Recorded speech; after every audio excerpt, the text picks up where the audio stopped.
Good afternoon and greetings to everyone. My name is Sanah Malik, and I'm an international student from India. I belong to a locality in Delhi that not even Delhiites know about. It's called Paschim Vihar. Paschim Vihar could be roughly translated to land or dwellings of the West. It's a place where people work for 18 hours a day to make sure that their children go to schools, with dedicated teachers and very, very hard wooden desks. I sat on those desks for 18 years myself, and I worked really hard, supremely hard, because I thought that the world was infinite and I had every single opportunity that I could get.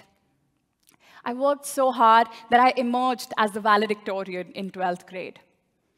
I stepped back to believe that students who go to acclaimed institutions, there isn't much of an IQ difference between them, but surely a great monetary one. So when I got the scholarship to study at TEDxUofTScarborough, I was baffled. I was completely and utterly in awe of everything that was coming to me. So I did what everyone else had to do. I left behind my life. I packed everything in 2.5 suitcases, and I moved from those wooden, hard desks to cushioned ones, without my family, of course. And I wasn't the only one who did it. There are millions of students like me. In fact, with a show of hands, how many of you are international students? That's the entire audience at this point. You know, we didn't just come here to explore opportunities and take on the world. Rather, we came here to also give our families back at home a break.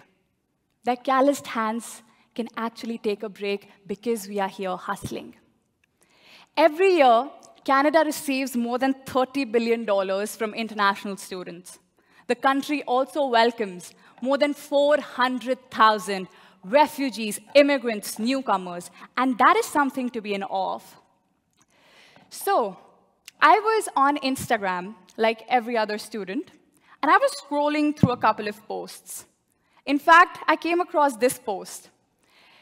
It is a couple of people enjoying, having a good time at Yonge and Dundas Square, and the comments are inherently racist. When I was speaking to my friend who had a vacation in Italy, he had the time of his life, dancing with strangers, just enjoying himself to the fullest. And the comments there and the comments here, there's a stark difference between them. This says, "Is this why my Uber Eats is late?" And I can smell this from Hamilton.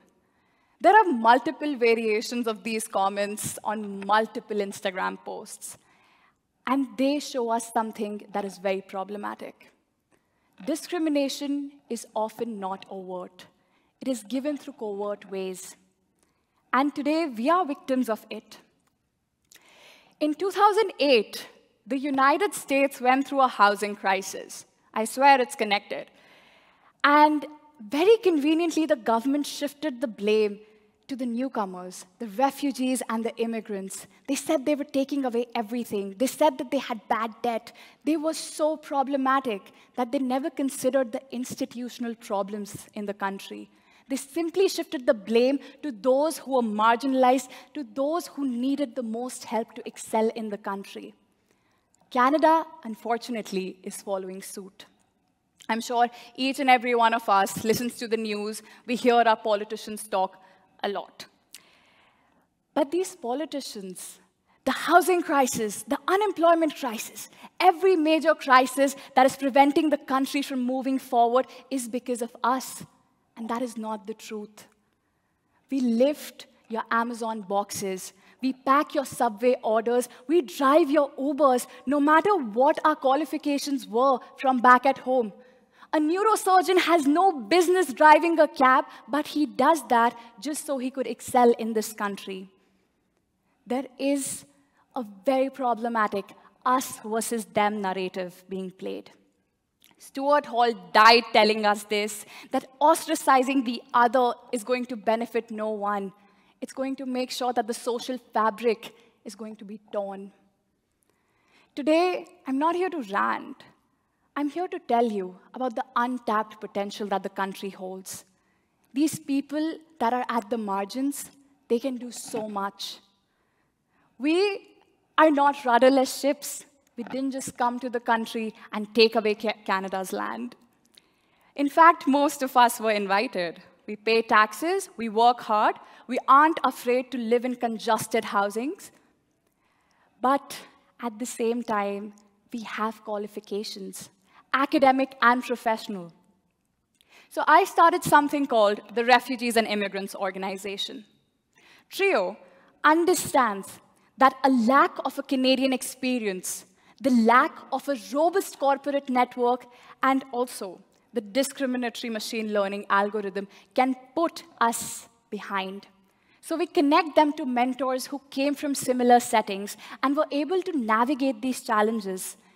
And they give them hope that all is not over. Today, I want to urge you all. I'm sure most of you know people who are in the same boat, who need help. Instead of ostracizing them and telling them, you are where you are, if you work hard, you'll gain success. It's not that easy.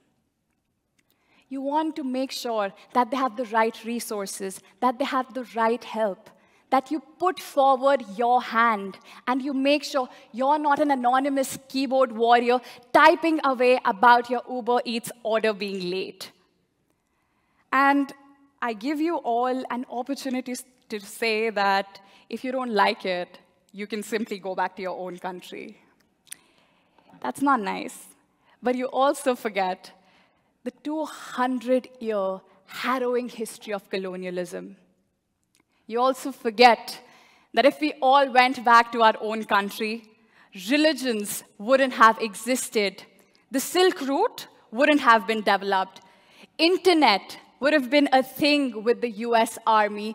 Globalization would have been a utopian thought. And this girl from Paschim Vihar, New Delhi, wouldn't have been here in front of you giving a speech at TEDxUofTScarborough. Namaste.